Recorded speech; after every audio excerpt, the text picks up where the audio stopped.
What's good, people? Welcome back to another video. So in the first part of today's video, I'm just going to be walking you through how I change the oil in my car. So I just put 2 bricks behind the back wheels, that's just to block it off for safety precaution. And now I'm just jacking the car up and putting the car on jack stands on both sides of the vehicle.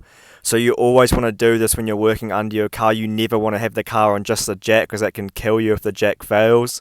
I'm just putting gloves on here because doing these kind of jobs is very messy and getting this stuff on your hands is terrible for your skin and it's hard to clean off. So I'm just removing the oil cap now, and this is just so the oil drains fast when I undo the drain bolt in a second. I've just undone the oil drain pan bolt. Now it's actually pretty hard to break, but I used a breaker bar and an impact socket. So you'll see in a second, once I take this bolt out, the oil's just going to drain out of the pan. So yeah, the oil's draining out now. I'm just going to let that drain out for a couple minutes and I'm going to put the drain pan bolt back in.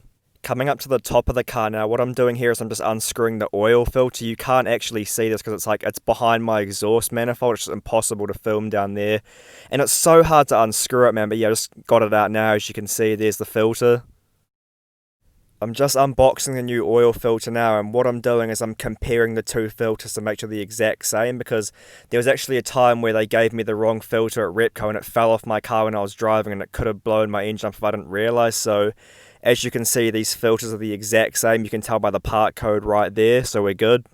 What I'm doing now is I'm pre-filling my oil filter about halfway, and I'm just dipping my finger in and putting oil around the ring of the oil filter. So you'll see here, you just want to get that oil all around the ring because that's going to make it seal better to the engine. That's a pro tip.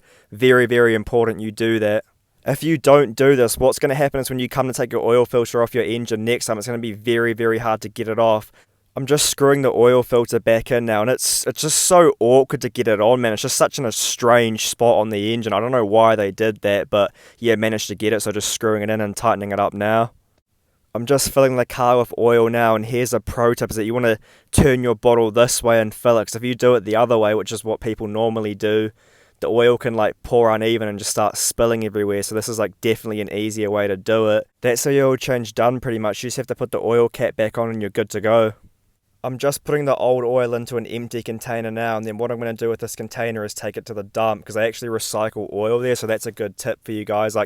Don't just pour this shit down the drain because it's very, very toxic.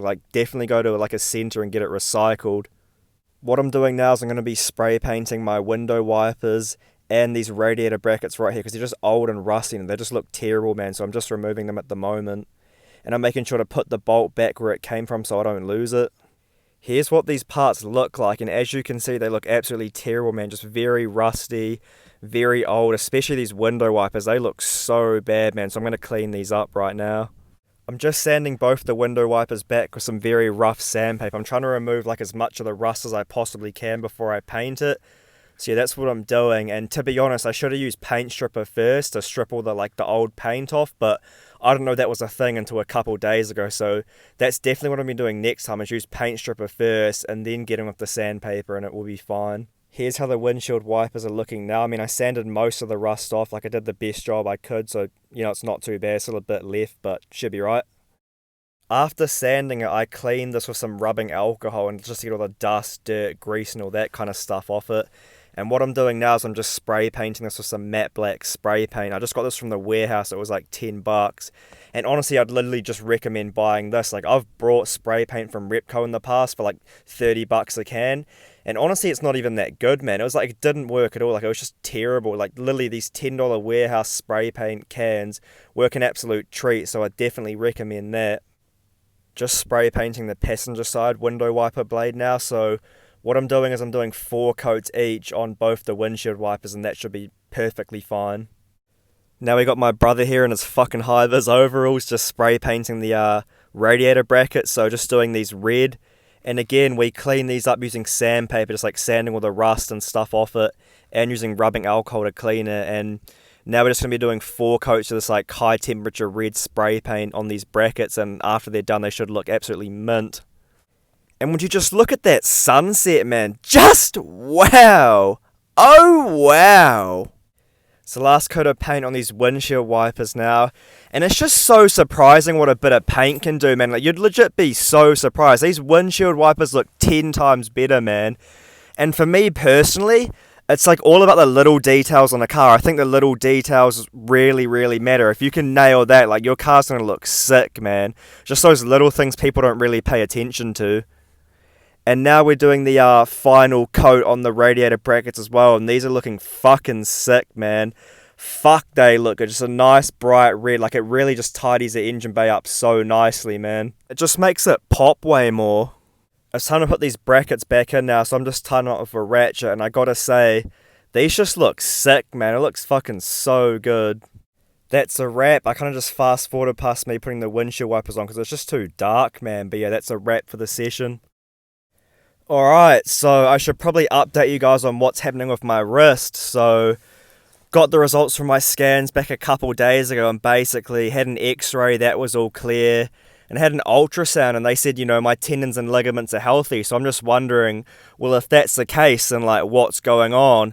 And basically what they found is like a slight buildup of fluid in my left wrist, and what my physio reckons is that buildup of fluid is like causing irritation in my wrist joint, and that's why I'm like getting a little bit of pain in my wrist. I mean, it makes sense to me. We also did some tests on my wrist, and based on the results of that test, she was saying that my left wrist is about 30% weaker than my right one. So she's saying because of that, that can also be a contributing factor to like why I could be getting this kind of pain, because my wrist just isn't that strong, and that's because, you know, I've had multiple injuries on my left wrist. Like, it's never been my right side, it's always on my left, you know. I've sprained it multiple times, it's been bruised, I've fallen on it. I had surgery on this wrist as well, so it's always been like slightly weaker. Also as well, both my forearm muscles are extremely tight, man. Like, I'm talking, they are fucking bad. And here's the thing, like, I knew this was a problem, but I just chose to ignore it. I didn't do anything about it, so I'm a retard for that. But she was saying, like, yeah, it's like bad. And if you have tight muscles, that can also be like a contributing factor to why you're getting pain in like a certain area. Like, it happened to me before. I used to get knee pain, right? And then I realized my hamstrings, quads, and calves were tight. So I spent like a couple months really just releasing those and getting the muscle tissue like nice and loose. And ever since then, I've literally never had knee pain again. Like, it's just weird how it works like that, but it just does. So literally every day I've just been like stretching out my forearms and rolling them out with a lacrosse ball, just trying to get the muscle tissue broken up. She's also cleared me a bit to like kind of get back into working out properly, which is nice. So at the moment I'm wearing the soft cast. I have 50-50, so 50% of the day I'm wearing it, 50% I'm not. So that's like been a lot better, because before I was wearing that shit 24/7, man, and it sucked. And I think next week I'm going to be going to like wearing it about 20% of the day, so I'm really looking forward to that. And like just getting back into training properly. Like, it's only very light at the moment. Like she said, like, do not overdo it at all. Just like really build back into it slowly, and that's what I'm doing. Like, there's no rush for this, you know. Like, I have my entire life for this. You know, there's no reason to like rush back into this and like risk like re-injuring my wrist again. You know, we want to fix the problem and have it gone for good. So that's pretty much what's been happening with that. But other than that, rehab's been going pretty good. I mean, it's been a very, very slow process. Like, the wrist is slowly healing. It's been about 3 months with this injury now, so it's quite a while, to be honest with you. But, you know, we're starting to get towards, like, the end of it, so I'm very happy with that. And just so you guys are aware, like, when I'm filming these workouts, this isn't my entire workout. Like, I don't want you guys thinking that it is. Like, I'm literally just filming, like, bits and pieces of it here and there, like a set of, like, you know, a few exercises. Like, this is not everything I do. Just be boring if you guys would literally just watch every set of every exercise. You just get bored, so, you know, I just kind of skip that bit. But I always put the full workout in the description, so if you want to, like, see what I actually do, then the full workout will be in the description of this video. But yeah, other than that, like, that's pretty much everything that's been going on. Like, I just kind of wanted to fill you guys in. I'm just looking forward to getting back into training properly again, man. It'll be happening very, very soon. Very soon. As you guys can see from the video title, this is honestly not clickbait. Like, this happened to me a couple of weeks ago. And to be honest, I wasn't going to post about it because it's pretty embarrassing, man. But then I kind of thought to myself, like, people can learn something from this. So I just want to put it out there, like, what happened. Because, yeah, it's fucking embarrassing, but I might as well share. So, pretty much what happened was I had this old iPhone 6S, right, that I didn't need anymore. So I'm like, okay, I'll just list it on the Facebook marketplace and sell it, you know. Sold plenty of stuff on the marketplace, never had any problems, right? So I had the phone up for a couple days. had a few offers that, you know, a bit lowball, which is pretty standard. You know, I knew what the phone was worth, so I kind of waited. Had a dude hit me up and he just goes, hey man, do you still have this? And I'm just like, yeah, I do. And he's like, can you deliver it out to Miramar? You know, I'll give you extra for delivery, that's like 30 minutes from my house. He's basically just saying, oh, my mum needs a phone like ASAP for work, like her one broke, can you please come out, like I'll give you extra. So I'm like, yeah man, sure, that's no worries, you know, we can do that, like when do you want me to come out? And he's like, oh, can you come out like, you know, in the next like hour or so, like, you know, we need it ASAP. And I'm just like, yeah, no, that's all good. I wasn't doing anything at the time. I'm like, yeah, that's all good, we'll go out there. So it's about 9 PM at night and I head out there to meet up with the guy at his house, right? His house.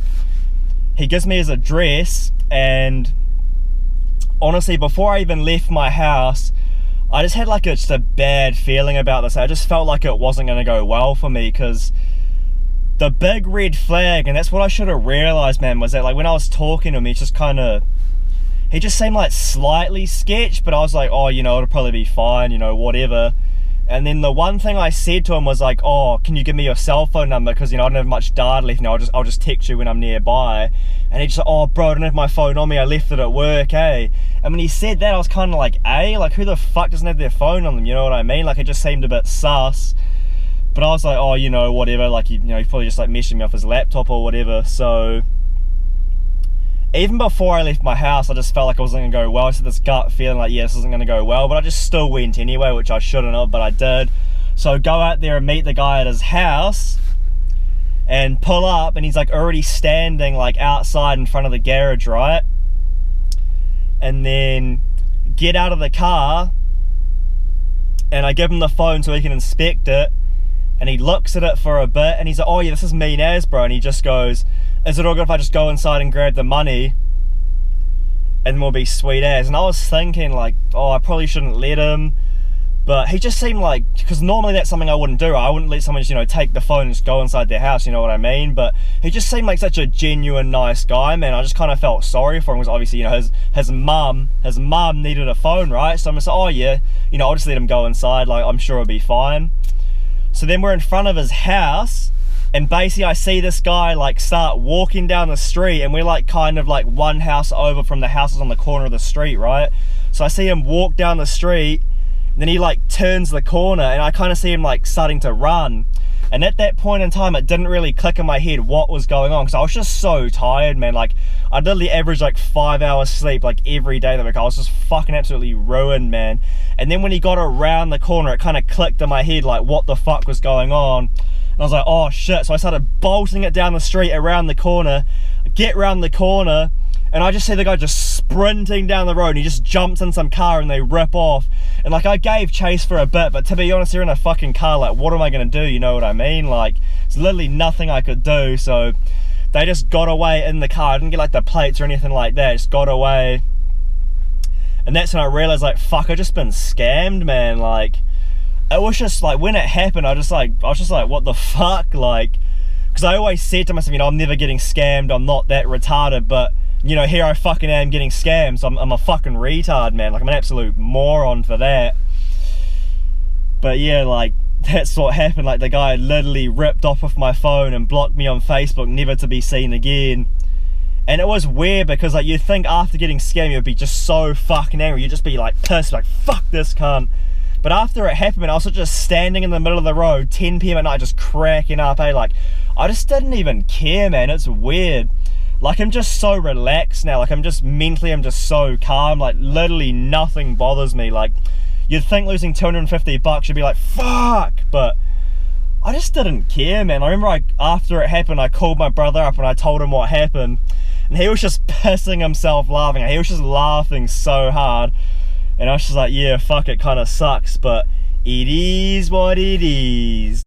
It is what it is. It is what it is. You know, it is what it is. So after that whole thing happened, I just went back to my car, just kind of sat there, and I was like, fuck. Just drove home, like, Lily just wasn't mad at all. Like, it's just a good lesson, man, to be honest. Like, kind of the things I learned from that is that you literally cannot trust anyone, man. Do not trust anybody, especially if you're selling them shit on the marketplace. Like, you just cannot trust them. Like, he just seemed like such a genuine nice guy, man, and like I always like believe the best in people. I just like trusted him, and like I always think people are going to be good. But here's the thing, no matter what part of the world you live in, there's always going to be scumbags, there's always going to be people like dickheads doing this kind of shit. Even in New Zealand, man, New Zealand's like one of the most lack countries in the world, but there's always going to be like scumbags in whatever part of the world you live in, so you just got to remember that. And the other thing I learned was that you always got to trust your gut, man, because like I was saying earlier, even when I left my house, I just had this feeling like this just isn't going to go well for me, and you know, it fucking didn't, man. So that's definitely something else as well. In case you're wondering, I didn't get the phone back. Guy blocked me on Facebook. Haven't heard from him since, and I'm not gonna like report it to the cops, or I'm not gonna put him on blast in this video, because honestly, I don't care, man. It's not worth the hassle for me over like $250. You know what I mean? It's just not worth it, man. I just let him have the phone. Here's the thing: if you're doing that kind of shit, you must be in like a very, very like low position in your life, you know what I mean, to be doing shit like that. You must be like in a very bad way. So it's like, honestly, I kind of feel sorry for him in a way, man, if you have to do shit like that to like, like get money or like feed your drug habit or whatever the fuck he's doing. But it's like, whatever, I'll take the L, I'll learn from it, I'll move on. Like, honestly, I didn't even care, man. Like, I wasn't even gonna share this, but I kind of thought to myself, like, you guys can learn something from this. Hopefully you're taking something of value from this. You just can't trust anyone, man. It is what it is. It's pretty embarrassing, but I'll learn from it. But yeah, that's all for this video. I'll catch you guys on the next one. I'm out.